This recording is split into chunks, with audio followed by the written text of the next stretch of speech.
here we are over on the bench, and this is the tail of 3 PTO shafts.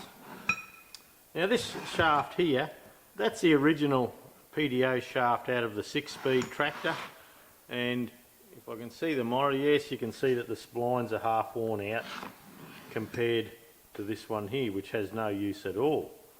And so what's gone on is I actually bought a brand new PTO shaft to put into the 6-speed, which is this shaft here. It's a Bearco one, part number B277 by the look of that. And then once I bought the other 135 that used to be in the cane harvester, well, it's only done 700 hours, and I doubt that the PTO's been used. So instead of using the new one and putting a new bearing and the whole lot on it, this bearing's good. I've just been having a fiddle with it. I've washed it all out. It feels nice. I probably need to blow it out a little bit yet. I've just finished rinsing it off. But what we're going to do from here is we're going to put a new seal on. Now, the shaft just sits up the back here like that. And it's as simple as that. So, in this week, in this stew, kangaroo stew, which is our weekly vlog, I made this little tool up. So the idea of this little tool is I have a few of these seals to do, so this can go on there. I can either take that over to the little press and press the seal out and press the new one in, which is what I'll probably do. And this is a Bearco seal. Now it's a double lip seal. It has a good strong dirt excluding lip on it. When you bring it down over, it's quite firm, and hopefully you can see that that little piece sticking out will keep a bit of rubbish from going into it. And it also has an extra small lip inside here. So I can't see the monitor at the moment, so I'm just hoping you can see what I'm talking about. So look, I'll go, and look, all I'm going to do is go over to the press, press this out, and then it comes out this way.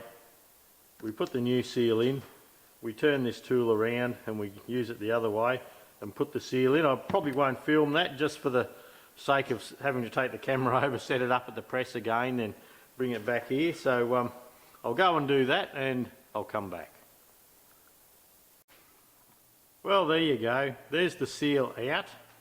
Yeah, I took the O-ring out of here. I'll go and buff all that up now and get any little rust out of the grooves and things like that.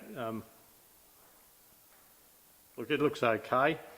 The tool here, in my little press, the handle was too long, so I actually went and chopped it off, and that worked okay. I probably need to bring this up a little bit, as I just had to get a punch and just bump the seal out a little bit further.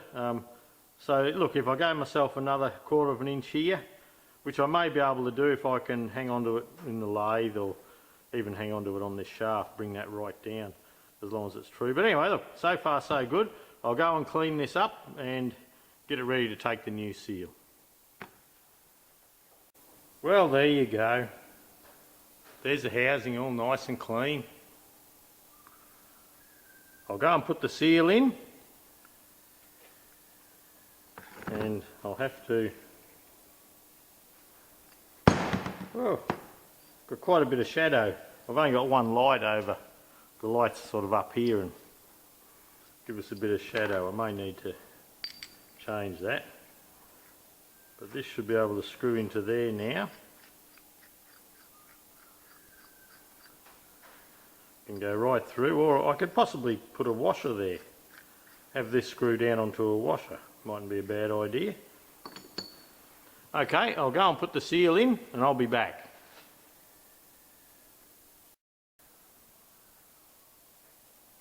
Well, there you go, the seal is in. Now those who watch my channel all the time, they know I can't bear to do anything without getting my finger in a bit of grease. So we'll put a bit of grease on the outer O-ring.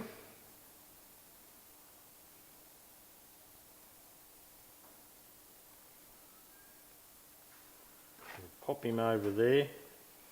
And also where this sits into the housing, you have oil on this side of the O-ring, but I always put a bit of grease, just because I like to.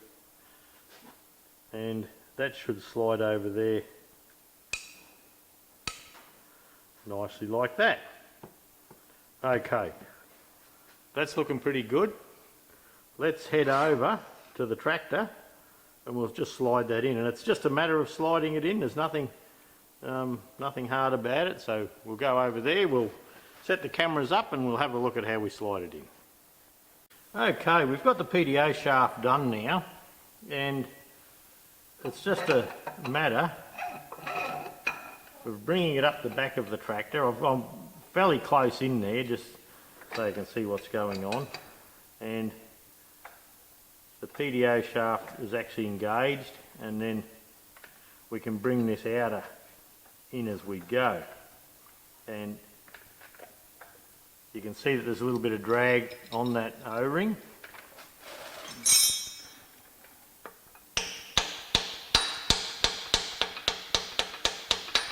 Look, you don't have to hit that hard, that's just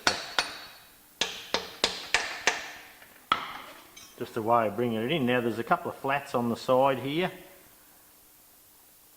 Now this plate has been a bit welded up over time, but look, that'll be okay. If we try and straighten that up, we should be able to put our bolt. Oh, too much.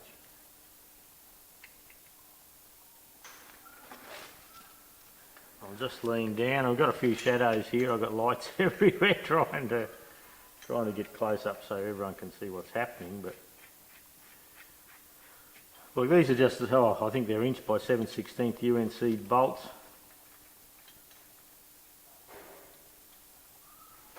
I had a look at the other tractors. None of them seem to have spring washers on them at all.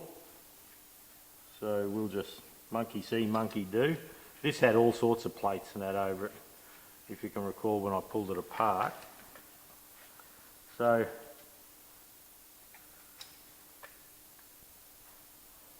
we'll just tighten all that up.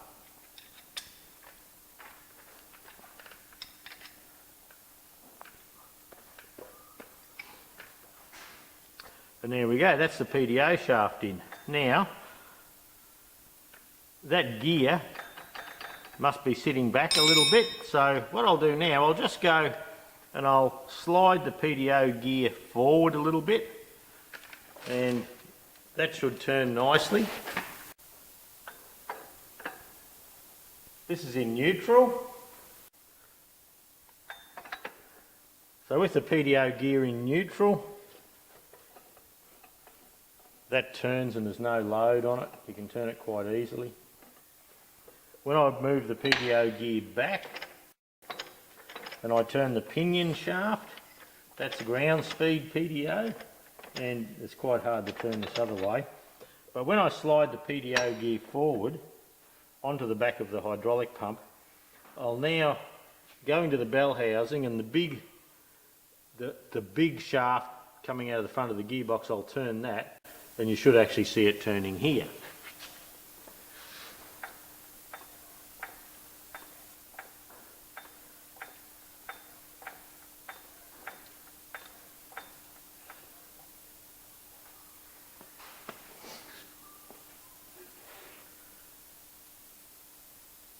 So there you go. That's it. We have the PTO shaft all sealed up, the gearbox together. If we put the bungs in, we could actually put a little bit of oil in it, but no need yet. We've got brakes to do and lots of things like that. So there you go. That's putting the PTO in.